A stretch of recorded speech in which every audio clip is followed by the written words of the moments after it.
ಇನ್ನು ರಾಷ್ಟ್ರೀಯ ಸ್ವಯಂ ಸೇವಕ ಸಂಘದ ಗುರು ಯಾರು? ಸಂಘದ ಗುರು ಯಾರು ಅನ್ನೋದ ಬಗ್ಗೆ ಪ್ರಾರಂಭದಲ್ಲಿ ಸ್ವಯಂ ಸೇವಕರಿಗೆ ಒಂದು ಜಿಜ್ಞಾಸೆ ಇತ್ತು, ಕುತೂಹಲ ಇತ್ತು. 1928ನೇ ಇಸವಿಯ ಆಷಾಢ ಪೂರ್ಣಿಮೆ ದಿನ, ಅಂದ್ರೆ ಆಷಾಢ ಪೂರ್ಣಿಮೆ ವ್ಯಾಸ ಪೂರ್ಣಿಮೆ, ಅದನ್ನು ಗುರು ಪೂರ್ಣಿಮೆ ಅಂತಲೂ ಕರೀತಾರೆ.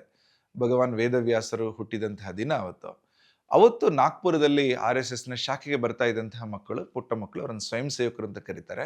ಅವರು ಈ ಗುರುದಕ್ಷಿಣೆ ಗುರುಪೂಜಾ ಉತ್ಸವದ ದಿನ ಅವತ್ತು ಗುರುಗಳು ಯಾರು ಅನ್ನೋ ಇದೇ ಪ್ರಶ್ನೆಯನ್ನ ಚರ್ಚೆ ಮಾಡ್ತಾ ಇದ್ದಾಗ ರಾಷ್ಟ್ರೀಯ ಸ್ವಯಂ ಸೇವಾ ಸಂಘದ ಸರಸಂಘ ಚಾಲಕರಾಗಿದ್ದ, ಅಂದ್ರೆ ಮುಖ್ಯಸ್ಥರಾಗಿದ್ದ, ಸ್ಥಾಪಕರಾಗಿದ್ದ ಡಾಕ್ಟರ್ ಕೇಶವ್ ಬಲಿರಾಮ್ ಹೆಡಗೇವಾರ್ ಆ ಎಲ್ಲ ಮಕ್ಕಳಿಗೆ ತಿಳಿ ಹೇಳ್ತಾ, ಸಂಘದ ಗುರು ಯಾವುದೇ ಒಬ್ಬ ವ್ಯಕ್ತಿ ಅಲ್ಲ, ಬದಲಾಗಿ ಒಂದು ತತ್ವ, ಅದು ಸಂಘದ ಗುರು.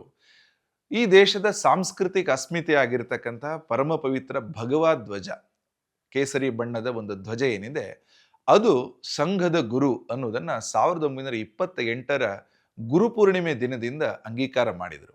ಆ ಗುರುವನ್ನ ಕಣ್ಮುಂದೆ ಇಟ್ಕೊಂಡು ಪ್ರತಿನಿತ್ಯ ಶಾಖೆಯಲ್ಲೂ ಕೂಡ, ಸಂಘದ ಬೇರೆ ಬೇರೆ ಚಟುವಟಿಕೆ ಆಗುವಾಗಲೂ ಕೂಡ ಆ ಧ್ವಜಕ್ಕೆ ಒಂದು ವಂದನೆ ಸಲ್ಲುತ್ತೆ, ಧ್ವಜ ವಂದನೆ ಸಲ್ಲುತ್ತೆ, ಧ್ವಜ ಪ್ರಣಾಮ್ ಅಂತ ಕರಿತೀವಿ. ಸಂಘದ ಗುರುವನ್ನ ಸದಾ ಸ್ಮರಿಸುವ ಒಂದು ಪರಂಪರೆ ಸಂಘದ ಬೇರೆ ಬೇರೆ ಉತ್ಸವಗಳಲ್ಲಿ, ಬೇರೆ ಬೇರೆ ಕಾರ್ಯಕ್ರಮಗಳಲ್ಲಿ ಅದು ನಡೆಯುತ್ತೆ. ಸಂಘದ ಗುರು ಅಂದ್ರೆ ಭಗವಾ ಧ್ವಜ ಸಂಘದ ಗುರು. ಈ ದೇಶದ ಸಾಂಸ್ಕೃತಿಕ ಅಸ್ಮಿತೆ ಭಗವಾ ಧ್ವಜ ಅನ್ನೋ ಕಾರಣಕ್ಕೋಸ್ಕರ ಅದನ್ನು ತಗೊಂಡಿದೆ. ಯಾವುದೇ ವ್ಯಕ್ತಿಯನ್ನು ಗುರುವಾಗಿ ತಗೊಂಡ್ರೆ ವ್ಯಕ್ತಿ ಅಕಸ್ಮಾತ್ ಪರಿಪೂರ್ಣ ಅಲ್ಲದೆ ಹೋದ್ರೆ ವ್ಯಕ್ತಿಯ ಕೆಲವೊಂದು ಆಂತರಿಕ ದೋಷಗಳಿಂದಾಗಿ ಆ ವ್ಯಕ್ತಿಯಲ್ಲಿರುವ ಕೆಲವು ದೋಷಗಳು ಸಂಘಟನೆಗೂ ವಿಸ್ತಾರ ಆಗಬಹುದು ಅನ್ನೋ ಕಾರಣಕ್ಕೋಸ್ಕರ, ಮತ್ತು ವ್ಯಕ್ತಿ ಶಾಶ್ವತ ಅಲ್ಲ, ತತ್ವ ಶಾಶ್ವತ ಅನ್ನುವ ಕೆಲವೊಂದು ಕಾರಣಕ್ಕೋಸ್ಕರನು ಕೂಡ ಗುರುವಾಗಿ ಭಗವಾ ಧ್ವಜವನ್ನ ಅವಾಗಿಂದ ಸ್ವೀಕಾರ ಮಾಡಿದೆ. ಸಂಘ 100 ವರ್ಷಗಳಲ್ಲಿ ಅನೇಕ ವಿಷಯಗಳನ್ನ ಬದಲಾವಣೆ, ಗಣವೇಶ, ಆಂತರಿಕ ಬಾಹ್ಯ ಕೆಲವು ವಿಷಯಗಳು, ಸಂಗತಿಗಳು ಬದಲಾಗ್ತಾ ಹೋಗಿದೆ.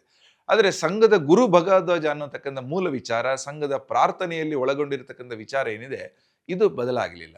ಸಂಘದ ಗುರು ಭಗವಧ್ವಜ ಅನ್ನುವಂಥದ್ದು ಒಂದು ಶಾಶ್ವತ ವೈಚಾರಿಕ ವಿಷಯ. ಇನ್ನು